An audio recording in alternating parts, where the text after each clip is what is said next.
Hello friends, now here is the step-by-step simplification of this math problem by using Bodmas rule.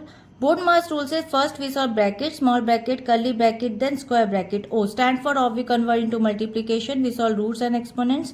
D stands for division, M stand for multiplication, A stand for addition, S stand for subtraction.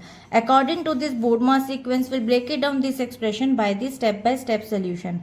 First step, simplify the inner exponents and roots. Now calculate first 15 power square, which is 15, multiply by 15 gets 225. And after we'll calculate the root 16 also, it will get 4.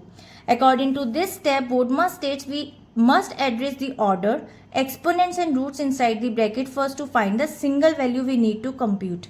And now the current expression becomes square bracket, small bracket 225 minus 169.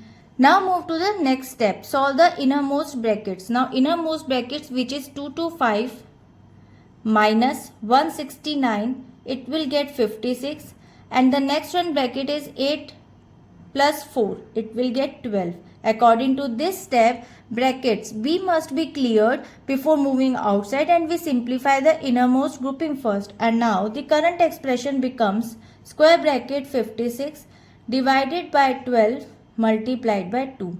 Move to the next step. Perform the division inside the square bracket. Now 56 divided by 12.